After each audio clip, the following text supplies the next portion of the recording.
Bem-vindo a mais um DAP, e esse tá sensacional. Olha só o tamanho dessa cozinha.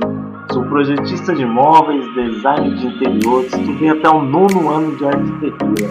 Pense no seguinte, essa foi a maior cozinha que já projetei, 9,50 metros. Pense num paredão, hein? E ela começa ali com um balcão para eletros, depois ela vem com um paneleiro, tem a parte de geladeira, tem uma torre.